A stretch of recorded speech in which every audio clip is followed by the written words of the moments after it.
నీతో దేవుని చిన్న మాట. ప్రియ శ్రోతలందరికీ యేసుక్రీస్తు నామములో శుభవందనాలు. ప్రియులారా, బాగున్నారా? మీరందరూ బాగుండాలని, వాక్యం చేత స్థిరపరచబడాలని మీ కొరకు ప్రార్థిస్తూ ఈరోజు దేవుని వాక్యం కీర్తనల గ్రంథము 1వ అధ్యాయము 2వ వచనం. యెహోవా ధర్మశాస్త్రము నందు ఆనందించుచు దేవారాత్రము దానిని ధ్యానించువాడు ధన్యుడు. ప్రభునందు ప్రియులారా, అతడు దేవుని వాక్యముతో తృప్తి పొందుతాడు. దేవుని వాక్యము అతనిని పూర్తిగా ఆకర్షించింది. యెహోవా ధర్మశాస్త్రమునందు ఆనందిస్తాడు. అతని సలహాదారుడు భక్తిహీనుడు కాదు. అతడు పాపుల గుంపులో చేరడు. అపహాసకులతో అతనికి పని లేదు.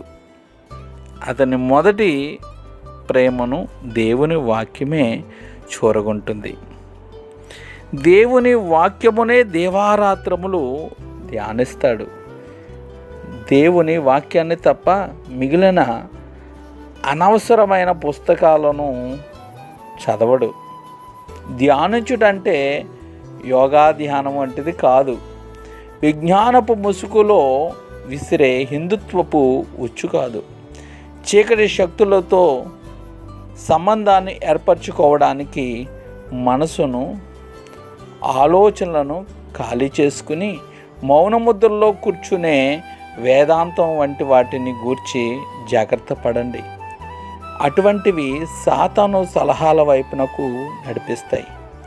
ఇక్కడ కీర్తనలలో చెప్పే జ్ఞానం ఏమంటే, అంతరాత్మను దేవుని సత్యంతో నింపుకొని ధ్యానించుట. దేవుని సన్నిధిలోకి వచ్చి బైబిల్ తెరిచి, దేవా నీ దాసుడు ఆలకించుచున్నాడు, మాట్లాడు అని చెప్పుట. అప్పుడు బైబిల్ను ఒక క్రమ పద్ధతిలో అర్థవంతంగా, ధ్యానపూర్వకంగా దానిలోని లోతైన సత్యాలను గ్రహించగలుగుతాం. పరిశుద్ధ లేఖనాలను ధ్యానించేటప్పుడు ఈ విధమైన ప్రశ్నలు మనం వేసుకుంటాం. ఈ వాక్యంలో చెప్పబడిన పాపం నాలో ఉందా? నేను సొంతం చేసుకునే వాగ్దానం ఏదైనా ఉందా?